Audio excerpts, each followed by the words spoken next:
My name is Etrain Valdez. I am a candidate for U.S. Congress District 23. The reason I'm running is I was born and raised in this district. I believe that whoever represents this district should live, work with us around here. I bring to the table local, regional, and district experiences. As a judge, I protected Laughlin from encroachment to make sure that we didn't lose the Laughlin Air Force Base. At the same time, I represented all the border mayors from El Paso to Brownsville. By that I mean we lobbied for things that we needed in the border. One of the things that we were in 2009 was we brought the concern that not all people can afford a passport because they're $110. Is there a cheaper way for people to go visit their people, their friends, their families, their doctors, their dentists, and across the border? And we came up with a solution. It's called a pass card. The pass card costs you $40. Now, if you have a family of 5, if you buy passports, it'll be $500. But a pass card would only cost you $40. So you save more or less than half, more than half, I'm sorry, if you use the pass card. Now, these people do not want the passport to go to Europe. They just want a pass card to go to Mexico, buy, and do whatever they need to do. So we lobbied and we convinced the State Department to issue pass cards to people that don't want a passport. That's one of the things we did as a border chairman for the Texas Border Coalition. As a judge, I went up to the base and I said, okay, we protected the base and we've done things for the base, but we don't see the base growing. What can we do? So the wing commander says, the concerns, you have to deal with these concerns, you have to go to Pentagon and talk to them.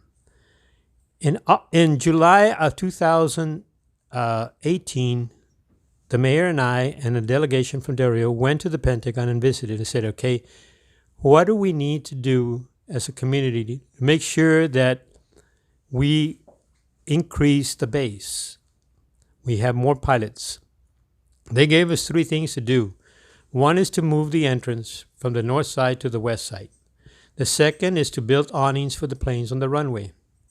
And the third was that we need to make sure that the wind turbines don't get close enough to impede the flight patterns.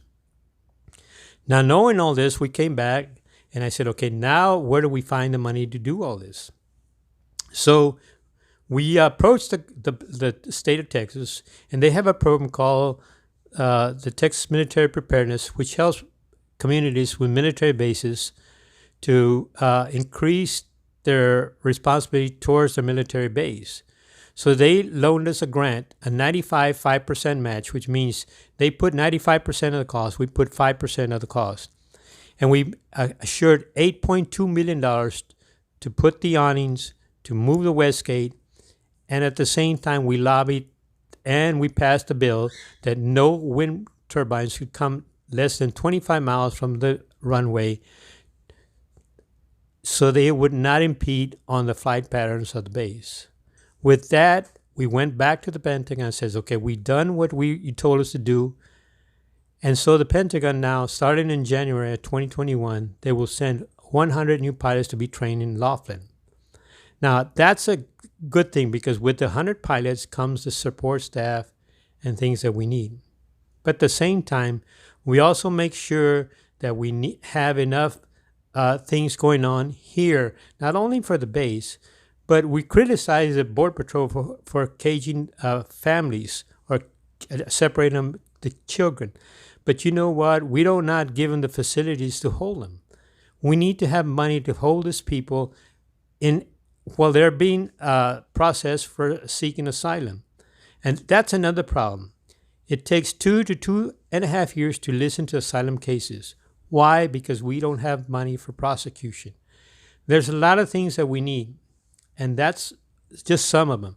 We also need make sure that people can afford Medicare for people that don't have insurance. I strongly believe that we can fix Affordable Care Act.